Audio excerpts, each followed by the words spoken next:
The Helix Nebula stretched before Captain Kalen Thorne like a cosmic graveyard, its swirling gases painted in shades of emerald and crimson that had witnessed too many battles.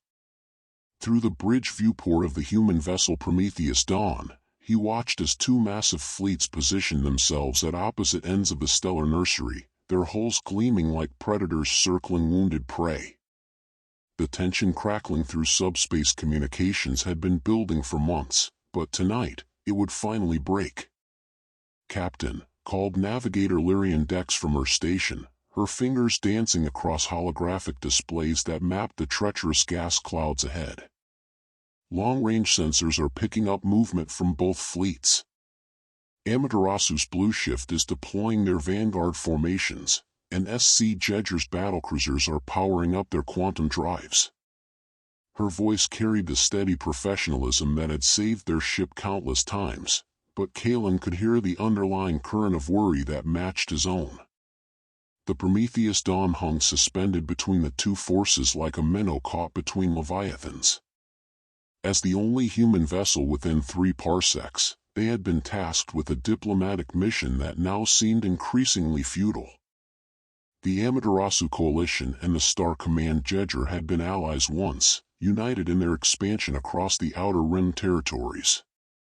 But resources were scarce in this sector, and the discovery of rare trilithium deposits within the nebula had shattered their partnership like glass against stone.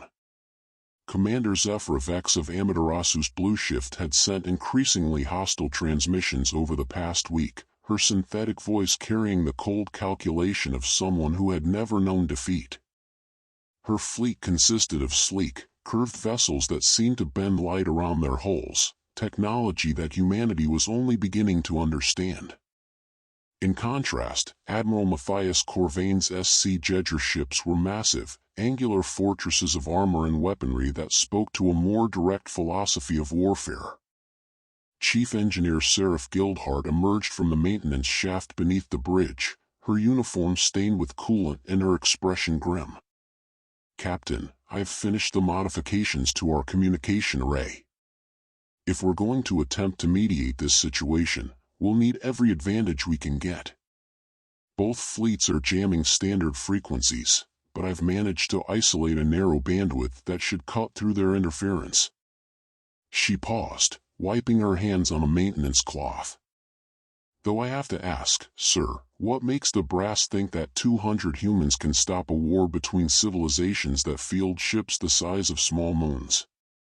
Kalen had wondered the same thing during the long journey to this sector. Humanity's role in galactic politics had always been that of mediators and innovators, their relatively recent emergence onto the interstellar stage giving them a unique perspective that older civilizations sometimes lacked. But as he studied the tactical display showing thousands of ships massing for battle, he felt the weight of impossible expectations settling on his shoulders like lead. Communications Officer Naya Stormwind looked up from her console, her dark eyes reflecting the nebula's ethereal glow. "Captain, I'm receiving a priority transmission from Ambassador Voss Meridian aboard the Jeger flagship Iron Resolve. He's requesting immediate conference with both fleet commanders. His message indicates that he has new intelligence about the trilithium deposits that could change everything." The bridge fell silent except for the gentle hum of life support systems and the distant vibration of the ship's quantum core. Through the viewports, the first exchange of warning shots lit up the nebula like deadly fireworks, their energy discharges painting the gas clouds in brilliant white flashes that faded to leave only deeper shadows. Whatever intelligence Meridian possessed, it would need to be extraordinary to prevent the bloodshed that seemed inevitable. Kalen straightened in his command chair, feeling the familiar rush of adrenaline that came before every critical decision. "Patch me through to both fleet commanders, Naya and Lyrian. Plot a course that keeps us equidistant from both fleets. If we're going to play peacekeeper in a war zone, we'll do it right." He paused, looking out at the gathering storm of ships and energy. "God help us all." The conference chamber aboard the Prometheus Dawn had been hastily reconfigured to accommodate the holographic projections of two of the galaxy's most formidable military leaders. Commander Zephyr Vex appeared as a shimmering blue construct, her elongated features and silver-white hair marking her as one of the ethereal castes that ruled the Amaterasu coalition. Across the table, Admiral Matthias Corvain's projection flickered with the harder edges of military-grade encryption, his scarred face and cybernetic eye implants speaking to decades of battlefield experience with SC Jeger shock troops. Ambassador Voss Meridian stood between them, his forearms gesturing in the complex patterns that his species used to convey diplomatic nuance. As a member of the neutral confluence, his serpentine features and pearl-like scales had evolved for patience and careful negotiation. "Honored commanders," he began, his voice carrying the harmonic undertones that made his words impossible to ignore. "What I am about to share with you will fundamentally alter your understanding of this conflict." Zephyr's eyes narrowed, their luminescent quality dimming slightly. "Ambassador, my fleet has been monitoring this system for 3 lunar cycles. Our geological surveys clearly indicate trilithium concentrations sufficient to power a dozen worlds. If SC Jeger believes they can simply arrive and claim what we have rightfully discovered, they will learn the cost of such presumption." Her words carried the musical quality common to her people, but there was nothing soft about their meaning. Corvain leaned forward, his massive frame dwarfing even the holographic display. "Commander Vex, your discovery came after our mining operations had already established preliminary extraction sites on 7 asteroids within the nebula. The fact that your ships arrived under cloak doesn't change the legal framework of our claim." His voice carried the gravelly tone of someone who had breathed too much recycled air and battlefield smoke. "My government has already filed territorial claims with the Galactic Commerce Tribunal." Captain Thorne watched the exchange with growing concern, noting how both leaders spoke past each other rather than to each other. Behind him, his crew monitored the tactical situation as both fleets continued their deadly dance through the nebula's shifting gas streams. The Prometheus Dawn might be small, but her sensors were among the most sophisticated in the sector, and what they were showing made his blood run cold. With respect to both commanders, Meridian continued, raising his upper arms in a gesture of emphasis, "You are fighting over something that no longer exists in the form you believe. 3 days ago, my deep space monitoring stations detected massive seismic activity within the nebula's core. The trilithium deposits you both seek were destabilized by quantum fluctuations from a nearby pulsar. What remains is not a treasure worth fighting over, but a potential catastrophe that threatens every inhabited system within 50 light-years." The silence that followed was broken only by the soft chiming of alert indicators from the bridge. Lyrian's voice came through the intercom with barely controlled urgency. "Captain, both fleets are moving to attack positions. Time to weapons range is 18 minutes. Zephyr's form flickered as she processed the ambassador's words, her luminescent features cycling through rapid calculations. "You are suggesting that our intelligence was flawed? That months of preparation and the deployment of our finest ships was based on false information?" Her voice carried a dangerous edge that made even her holographic presence seem threatening. Corvain's cybernetic eye whirred as it focused with mechanical precision. "Even if the ambassador speaks truth, the strategic value of this sector remains unchanged. Amaterasu's presence here threatens our supply lines to the outer colonies. This matter extends beyond simple resource extraction." His scarred hands clenched into fists that spoke of decades spent crushing opposition. Seraph's voice joined the conversation from the engineering section, where she had been monitoring the nebula's quantum signatures. "Captain, I'm reading massive instabilities in the trilithium matrix. If Ambassador Meridian is correct, any significant energy discharge in this region could trigger a cascade reaction. The pulsar's quantum field is already destabilizing local spacetime." Thorne felt the weight of command settling on him like a familiar burden. Through the viewports, he could see the leading elements of both fleets beginning to exchange long-range fire, their weapons lighting up the nebula in deadly aurora displays. The irony was not lost on him that two civilizations were about to destroy each other over something that had already destroyed itself. "Ambassador," he said quietly, "what exactly are we looking at if those fleets engage in full combat while these instabilities are present?"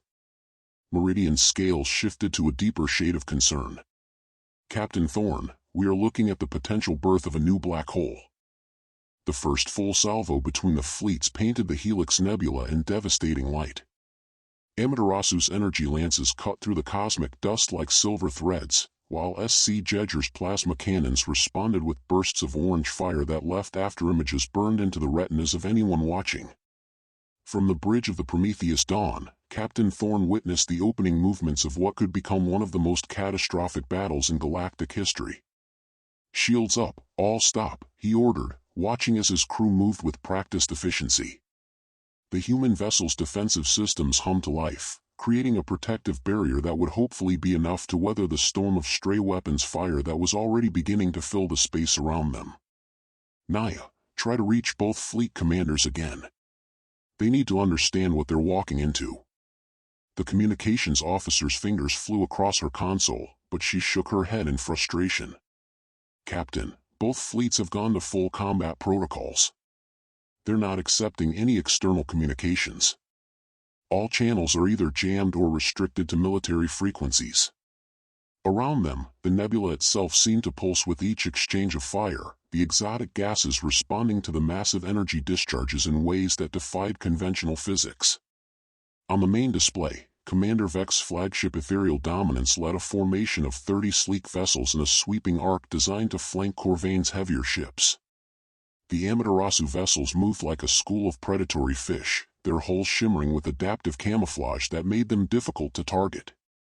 In response, the SC Jeger battlecruisers formed a defensive wall, their massive armor plating and overlapping shield matrices creating a fortress of metal and energy that seemed impregnable. "Captain," Lyrian called from her navigation station, her voice tight with concentration as she tracked the movement of hundreds of ships through the nebula's chaotic environment. "I'm reading massive gravitational distortions building in the nebula's core. Whatever Ambassador Meridian warned us about, it's accelerating. The quantum fluctuations from the battle are feeding into the instability." Seraph's voice came through the intercom from the engineering deck, where she was monitoring the exotic physics that govern this region of space. "Sir, the trilithium deposits aren't just destabilized, they're cascading. Each weapon's discharge is adding energy to the quantum matrix. If this continues, we're looking at a complete collapse of local spacetime within the next 40 minutes. The tactical display showed the battle intensifying as both fleets committed their reserves. Amaterasu fighters swarmed around the larger Jeger ships like angry insects, their plasma stingers leaving glowing scars across heavily armored hulls. The return fire from point defense systems filled space with deadly streams of metal and energy, creating a web of destruction that claimed fighters and debris with equal efficiency. Ambassador Meridian's image flickered back to life in the conference chamber, his scaled features painted with the colors of the battle raging outside. "Captain Thorne, my sensors confirm your engineer's readings. The quantum cascade has reached critical threshold. We must evacuate this region immediately, or risk being caught in the formation of a stellar mass black hole." Through the bridge viewports, Thorne could see that the battle had reached a turning point. Commander Vex's flanking maneuver had succeeded in breaking through the Jeger defensive line, and several of the massive battlecruisers were listing helplessly, their superstructures torn open like broken toys. But Corvain's forces had not been idle, and their concentrated fire had reduced 3 Amaterasu cruisers to expanding clouds of glowing debris. "Captain," Naya said, looking up from her console with desperation clear in her voice. "I'm detecting life pod launches from damaged ships on both sides. Hundreds of escape craft are scattered throughout the combat zone, and neither fleet is stopping to conduct rescue operations." The weight of decision settled on Thorne's shoulders like a physical force. The Prometheus Dawn was fast and maneuverable, designed for exploration and diplomacy rather than combat. But she was also the only neutral vessel in the system, and her crew had sworn the same oaths that had guided humanity's expansion into the stars. They would not abandon helpless survivors to the growing catastrophe that threatened to consume everything. "Lyrian, plot intercept courses for all life pods within our sensor range. Seraph, reroute power from non-essential systems to the shields and tractor arrays. Naya, broadcast an emergency evacuation notice on all frequencies, whether they're listening or not." He paused, watching as another exchange of fire lit up the nebula like a deadly aurora. If we're going to be the only ones with any sense in this system, then we'd better be ready to save everyone we can. The Prometheus Dawn leaped forward into the chaos of battle, her small form darting between capital ships that could have vaporized her with a single shot. Behind them, the quantum cascade continued to build, and the fabric of space itself began to buckle under forces that had been unleashed by pride and stubbornness. The rescue operation had become a nightmare of split-second timing and desperate improvisation. Captain Thorne watched his crew work with inhuman efficiency as the Prometheus Dawn darted between burning capital ships, her tractor beams pulling in escape pods from both fleets without regard for their allegiance. The ship's cargo bays had been reconfigured into emergency medical facilities, where survivors from Amaterasu and SC Jeger forces found themselves receiving aid from the same human medics. Pods secured from the ethereal dominance, reported Lyrian, her hands steady on the navigation controls despite the chaos surrounding them. That makes 47 survivors so far, but Captain, the quantum distortions are getting worse.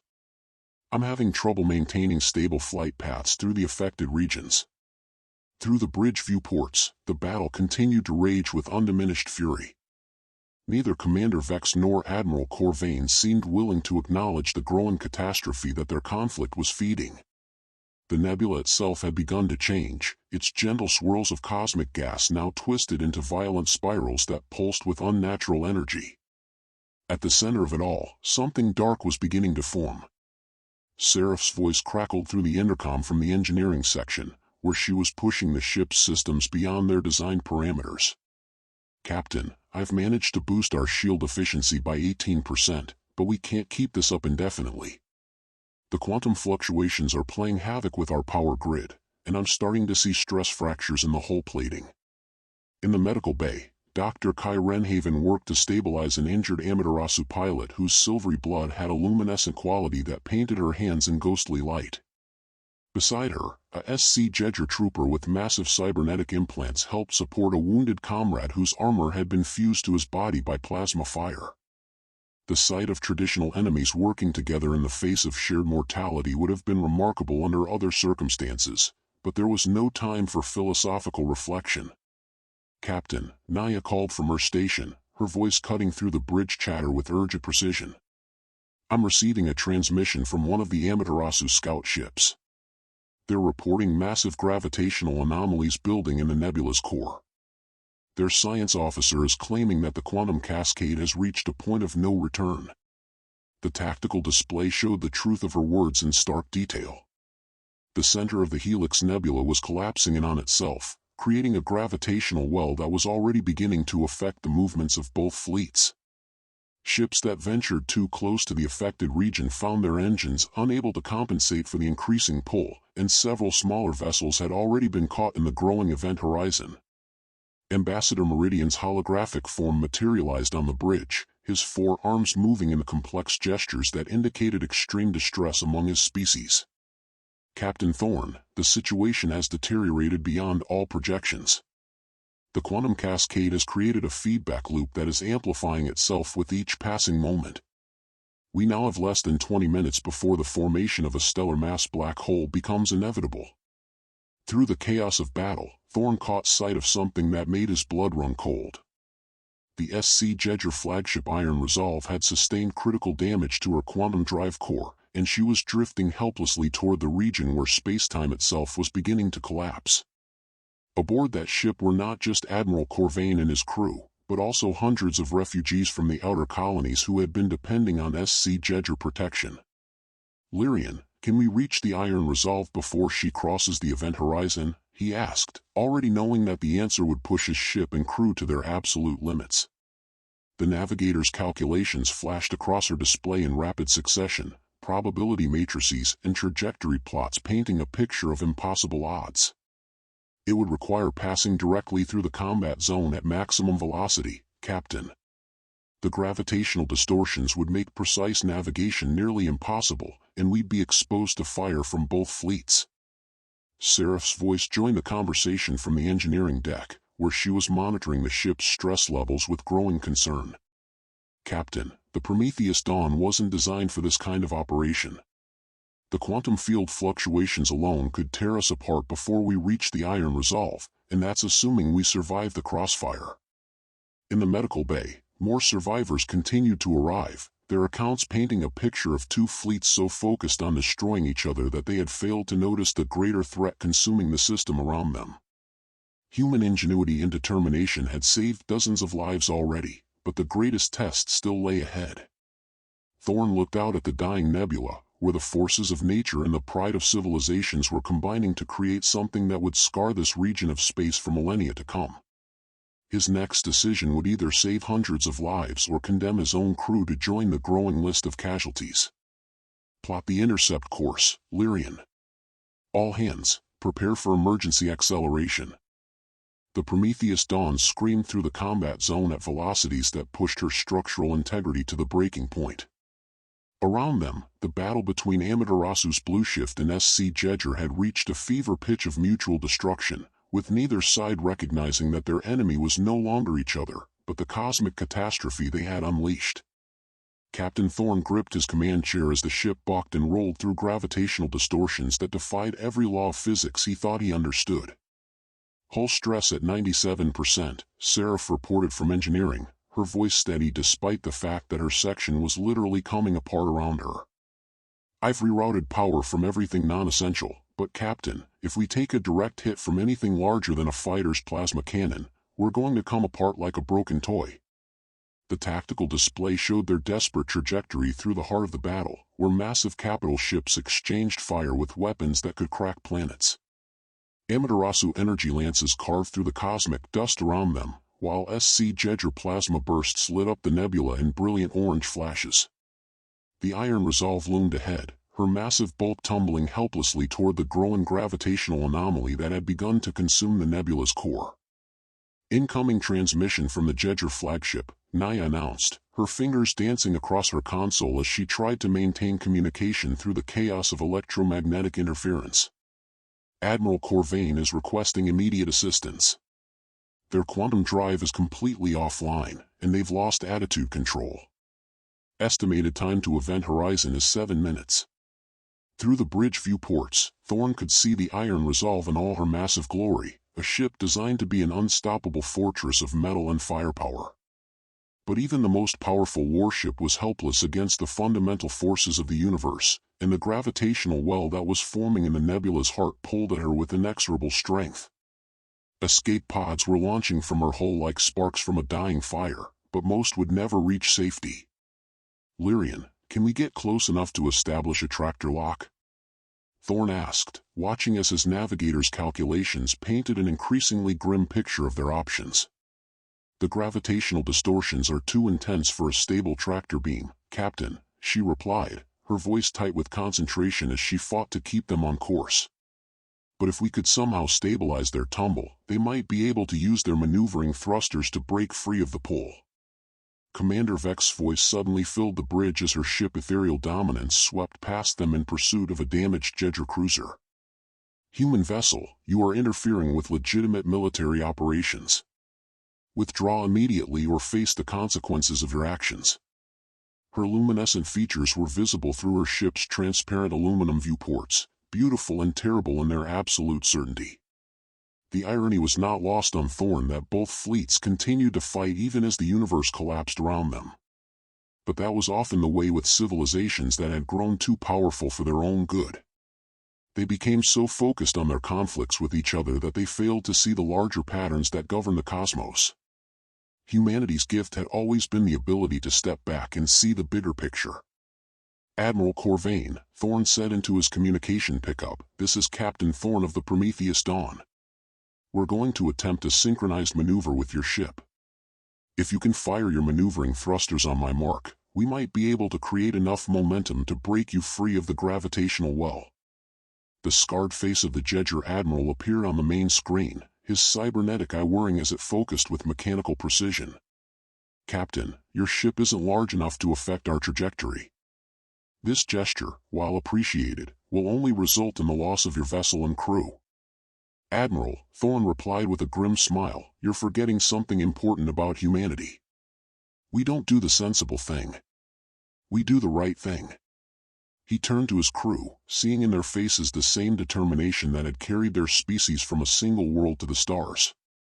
Seraph, prepare to overload our quantum drive core. Lyrian, calculate a trajectory that will use our drive plume to provide additional thrust. Naya, send word to both fleets about what we're attempting. The bridge fell silent except for the sounds of systems being pushed beyond their design limits. Through the viewports, the event horizon continued to grow, its edge marked by a ring of twisted light where spacetime itself was being stretched beyond recognition. The Iron Resolve had less than 3 minutes before she would pass the point of no return. All hands, Thorn announced over the ship's intercom, brace for emergency maneuver. We're going to show the galaxy what humans do when the universe tells us something is impossible. The Prometheus Dawn positioned herself beneath the massive bulk of the Iron Resolve, her small form dwarfed by the kilometer-long battlecruiser that tumbled helplessly through space. In the engineering section, Seraph had bypassed every safety protocol in the quantum drive system, preparing to release energies that would either save hundreds of lives or vaporize both ships in a burst of uncontrolled fusion. The countdown had reached its final seconds. Drive core overload in 5, 4, 3. Seraph's voice carried across the bridge with mechanical precision, even as gravitational forces that defied comprehension pulled at the ship's hull. Around them, the fabric of spacetime had begun to buckle and twist, creating visual distortions that made navigation a nightmare of constantly shifting reference points. Mark! Thorn shouted, and the universe exploded around them. The Prometheus Dawn erupted in a controlled burst of quantum energy that painted the surrounding space in brilliant white light. For a moment that seemed to stretch into eternity, the small human vessel became a star unto herself, her drive plume creating a column of superheated plasma that reached out to embrace the tumbling Jeger flagship. At the same moment, Admiral Corvain fired every maneuvering thruster his ship possessed, adding their thrust to the desperate equation. The Iron Resolve shuddered as competing forces tore at her massive frame. The gravitational well pulled her inexorably toward destruction, while the combined thrust of her own engines and the Prometheus Dawn's sacrifice pushed her in the opposite direction. For a terrifying moment, it seemed as though the laws of physics themselves were at war, with the fate of both ships hanging in the balance. Hull breach on Deck 7 through 12, Lyrian reported, her voice barely audible over the howling of atmospheric loss and the groaning of overstressed metal. We're losing structural integrity, Captain.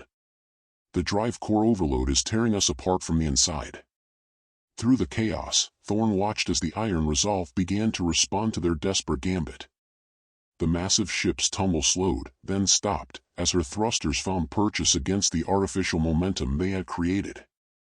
Slowly, majestically, the battlecruiser began to pull away from the event horizon, her engines straining against forces that could crush worlds. Commander Vex's voice filled the bridge again, but this time it carried a note of something that might have been respect. Human vessel, your actions have been noted. The Amaterasu coalition acknowledges your courage, even as we question your wisdom. Her ship Ethereal Dominance had ceased firing on Jeger targets and was now moving to assist with the evacuation of smaller vessels caught in the gravitational anomaly. The quantum cascade reached its inevitable conclusion as the Prometheus Dawn limped away from the growing black hole. The center of the Helix Nebula collapsed in on itself with a violence that sent gravitational waves rippling across the sector. Ships from both fleets found themselves caught in the expanding distortion, their crews forced to work together or face mutual annihilation. Captain, Naya called from her communications station, I'm receiving surrender requests from 17 ships of both fleets. The gravitational distortions have damaged their navigation systems, and they're requesting assistance to reach safe distance from the anomaly. Ambassador Meridian's holographic form flickered back to life, his scaled features showing relief tinged with sorrow. Captain Thorn, your actions have prevented what could have been the complete destruction of both fleets. However, the formation of the black hole cannot be reversed. This system will remain uninhabitable for the foreseeable future.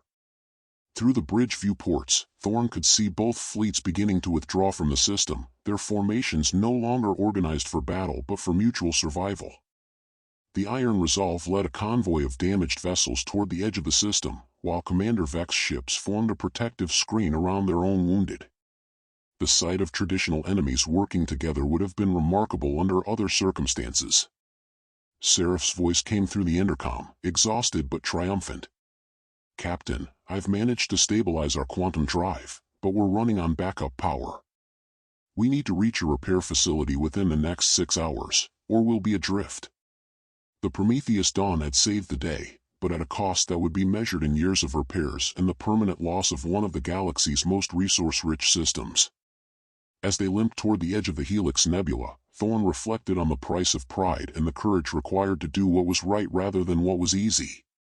The universe had taught two civilizations a hard lesson about the dangers of unchecked ambition, and humanity had once again proven that sometimes the smallest voice could speak the loudest truth.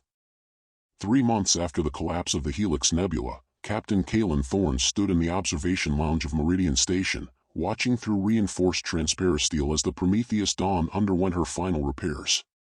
The ship bore scars that would never fully heal, her hull plating patchworked with replacement materials that caught the light differently than her original armor. She was beautiful in the way that only something that had survived the impossible could be beautiful.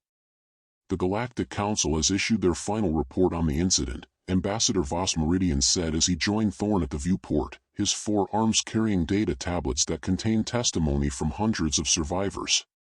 Both the Amaterasu Coalition and SC Jeger have been censured for their roles in destabilizing the system, but more importantly, they have agreed to joint development protocols for future resource claims.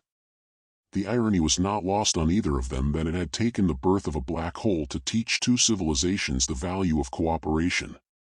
The Helix Nebula was now a permanent reminder of what happened when pride and stubbornness overcame wisdom and restraint.